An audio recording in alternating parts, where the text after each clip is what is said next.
자, SK 하이닉스에서 촉발된 성과급 논란이 다른 기업으로 번지면서 새로운 사회적 갈등이 되는 건 아닌지 우려의 목소리가 나오고 있습니다. 논란의 배경부터 해결책은 없는지 짚어보도록 하죠. 자, 그리고 현대 기아차가 애플과 자율주행차 협의를 진행하고 있지 않다 이렇게 밝혔습니다. 자, 협상이 완전 결렬된 건지 일시적인 중단인지 여기에 대한 궁금증부터 증시에는 또 어떤 여파가 있을지까지 짚어보겠습니다. 지금까지 경제읽기 브리핑이었습니다.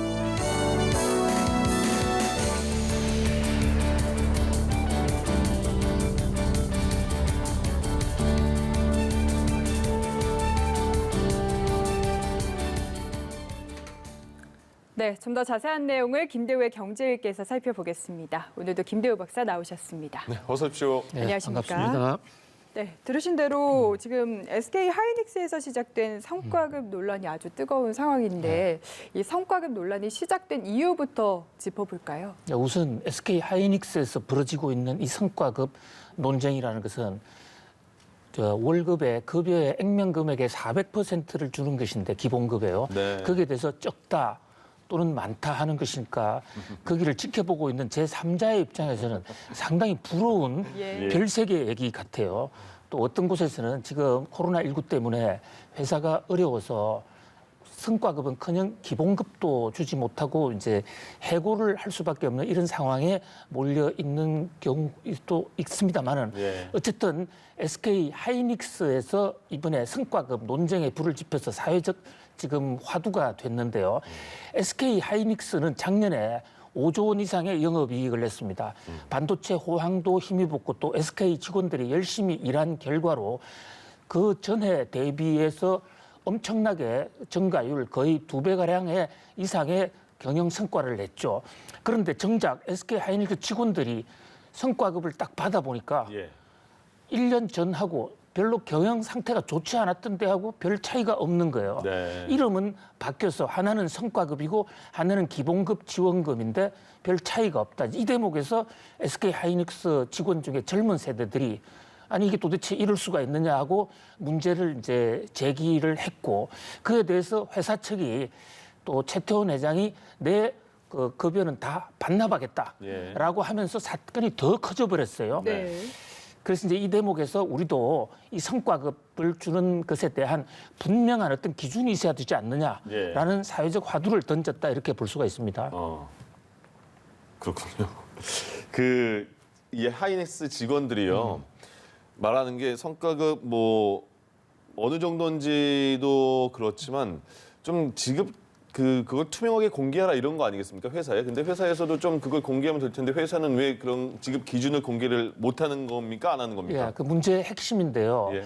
지금 SK 하이닉스는 기본급 주고 또 연봉 주고 거기다가 보너스까지 주는데 그걸 초과한 경우에 네. 회사가 당초의 목표보다도 더 초과했을 때는 실적 초과 성과급이라는 걸 주도록 사전에 이제 합의가 돼 있어요. 예. 그런데 이제 실적 초과 합의금이 연봉의 20%, 연봉에 이제 월급로 하니까 20%, 연간으로 하면 200% 정도가 이제 더 받게 된 것이에요. 네. 그런데 직원들이 금액이 적다, 많다라는 것을 구체적으로 표현한 사람은 없습니다. 예. 요즘 젊은 세대들이 원칙, 이 과정이 정당해야 된다는 그런 생각이 굉장히 강렬하잖아요. 도대체 이 성과급이 어떻게 정해졌고 또 특히 SK 하이닉스 입장에서는 바로 경쟁사 있죠. 삼성전자는 무려 500%를 주는데 네. 우리는 200% 이게 무슨 말이냐. 예. 삼성보다도 우리가 조금 잘못했는데 네. 성과급 차이는 엄청나게 크게 났다. 그래서 기준이 불투명하다.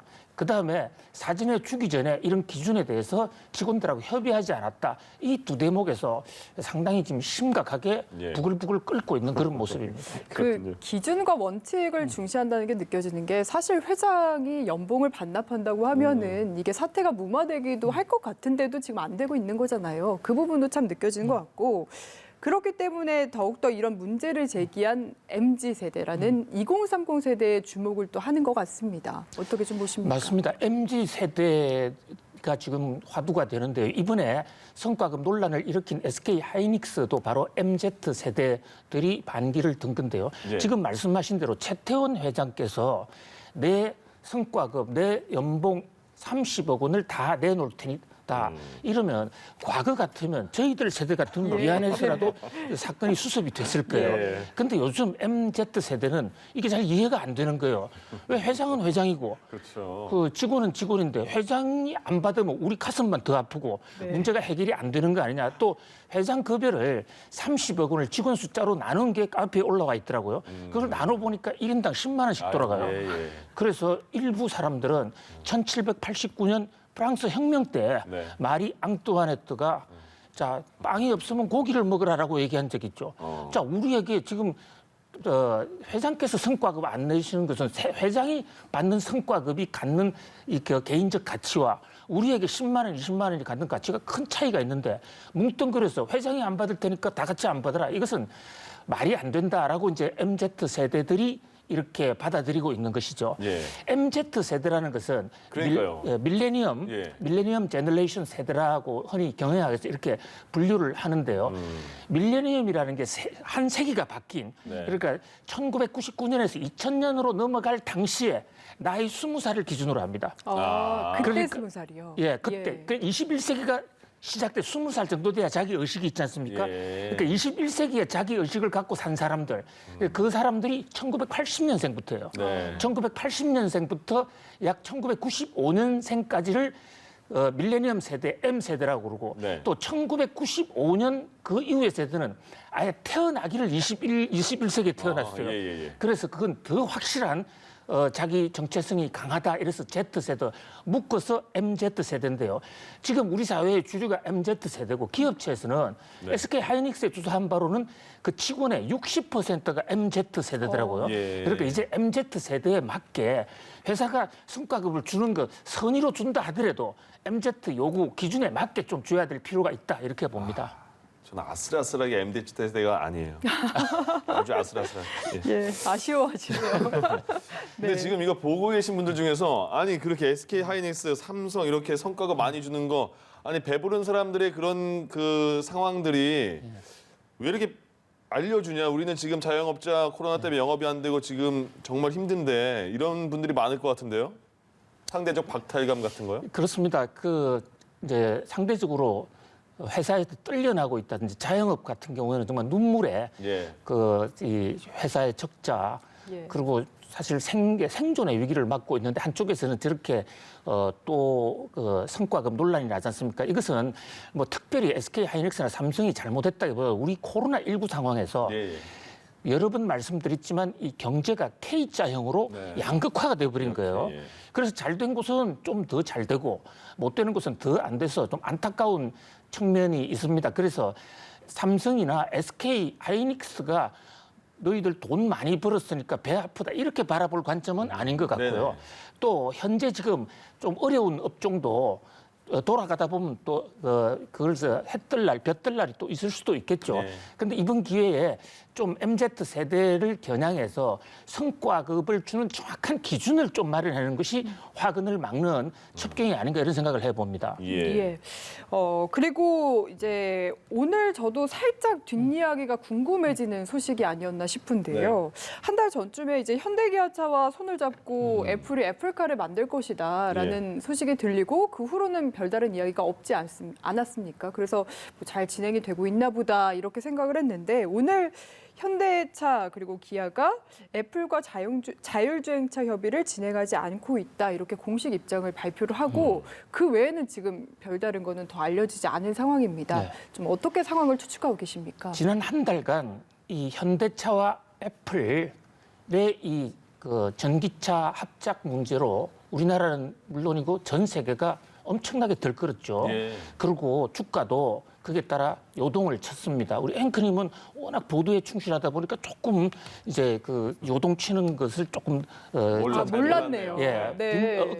옆에 저 관망하고 있었다고 볼 수 예. 있겠죠. 자, 1월 8일 날 그 당시에 현대차가 공시를 했습니다. 예. 공시를 했는데 물론 그 당시에도 현대차가 애플이라고 특정하지는 않았지만 당시에 소문이 현대차와 애플이 전기차를 같이 만들 것이라는 게 각 언론에 보도가 되고 있는 상황이었거든요. 예. 그때 현대차가 공시를 하면서 우리는 여러 업체들과 그 전기차 공동 제작에 관한 협의를 받고 있다. 그리고 현재까지는 아직까지 결과가 나온 바 없다. 결과가 나오면 한 달 내에 공시하겠다. 이렇게 공시를 했어요. 예. 그러니까 많은 시중에 많은 사람들은 또 비즈니스 하는 사람들은 이것은 두 회사가 이제 협의에 들어간 것이다 라고 보고 그때부터 주식을 막 사 들어간 것입니다. 그래서 주가가 거의 기아차 같은 경우에는 거의 100% 거의 2배가량 올랐어요. 특히 기아의 조지아주가 바로 그 자리가 조지아에서 만들어내는 자동차가 애플로 넘어갈 것이다라는 그런 구체적인 장소까지 나왔거든요. 그런데 공식적으로 이제 지금 앵커님 말씀대로 양측에서 발표한 바는 없어요. 애플은 지금까지도 이 사건에 대해서 단 한마디도 하고 있지 않습니다. 그런데 현대가 한 달 후에 어떤 결과를 얘기하겠다고 한 게 그게 오늘이었거든요. 오늘 공시가 떴는데 우리는 여러 업체들로부터 전기차 제작 협조를 받고 있다. 그러나 애플은 아니다. 이렇게 발표를 했어요. 예. 그러니까 애플과 현대차가 전기차 제작 협조를 할 것이다는데 배팅을 해서 주식 투자한 많은 이 현대 기아차 투자자들이 이제 거의 멘붕 상태가 돼버린 거예요. 주가가 아침 한때 엄청나게 떨어졌었죠. 지금은 조금 소강 상태입니다만은 그래도 지금 저런 대형주가 저렇게 10% 이상 떨어진다는 것은 좀 상상하기가 특히 어렵죠. 특히 기아차 같은 경우에는 지금 바로 내일 모레 납품할 것 같은 그런 분위기였는데 이게 아니다. 이러니까 실망이 상당히 크죠. 네. 이게 왜 안 됐을까에 대한 여러 가지 추측들이 나오고 있는데 그러게요. 애플에서는 비밀 유지가 안 된 부분이 좀 컸다. 그리고 현대 쪽에서는 이게 하청업체로 전락하는 부분에 대한 우려가 내부에서 있었을 것이다라는 이야기들이 나오거든요. 좀 비슷한 생각이십니까? 그러니까 여전히 현대나 애플 측은 왜 안 됐느냐라는 것에 대해서 아무런 반응을 내놓지 않고 있죠. 애플은 아예 한마디도 없고 현대차는 협상을 해왔는데 중단이 된 것인지 처음부터 협상이 없는 것인지 그게 대해서 지금 얘기를 하고 있지 않아요. 다 지금 애널리스트들 정권시장의 분석인데요. 지난 주말에 블룸버그 통신이 뉴욕 증시에서 상당히 영향력이 있는 곳입니다. 거기서 보도하기를 현대차가 애플과의 약속을 깼다. 애플에서는 좀 조용조용히 해서 사업이 완성이 되면 그때 가서 발표하자라고 했는데 현대차가 언론을 통해서 리크를 슬금슬금 해서 그래서 애플로서는 부담이 돼서 더 이상 믿지 못하는 현대하고는 못하겠다라고 관계를 끊었다. 이것이 애플의 보도예요. 여기에 대해서도 현대차는 거기에 대해서 여전히 노코멘트죠. 그런데 이제 한국의 그 전기차나 자동차 분석가들이 볼 때는 뭐 그런 측면이 있다면 있을 텐데 현대차 입장에서는 그것보다도 현대차가 지금 애플하고 협조를 하게 되면 자 애플은 지금 차를 거대한 스마트폰을 만들려는 거거든요. 그런데 스마트폰으로 가는 방식이 두 개가 있어요. 하나는 애플 방식이 있고 하나는 구글 방식이 있습니다. 자 구글 방식은 자기들이 안드로이드라는 걸 갖고 있으면서 삼성전자가 이 폰을 만들어내면 거기에 소프트웨어 협조를 하는 거죠. 애플은 자기가 직접 나서고 그 제조업은 하청 맡기는 거거든요. 그래서 삼성과 구글 방식 같으면 굉장히 바람직한데 현대차와 애플 방식은 그 합작의 모든 이익을 애플이 다 가져갈 것이다. 현대차는 하청사로 전락할 수 있다. 지금 삼성의 이 스마트폰이 하청사가 대만의 흥화이라든지 여러 개가 있는데 우리는 그 존재 자체도 잘 미미하지 않습니까? 그런 면에서 오히려 현대차 입장에서는 애플과 협력하는 것보다는 스스로 만든다든지 구글과 협력하는 게 더 낫다. 그리고 지금 현대차도 스스로 자율차를 지금 액티브라고 지금 추진하고 있거든요. 그런 지금 그 분석이 나오는데 이 또한 확인된 것은 아닙니다. 미궁이네요, 미궁. 알아도 얘기할 수가 없는 그런 상황이겠죠. 그렇군요. 알겠습니다. 오늘은 여기까지 듣고 또 소식이 있으면 그때 다시 한번 알려주시면 좋을 것 같습니다. 김대호의 경제 읽기 지금까지 김대호 경제학 박사와 함께했습니다. 고맙습니다. 네, 감사합니다.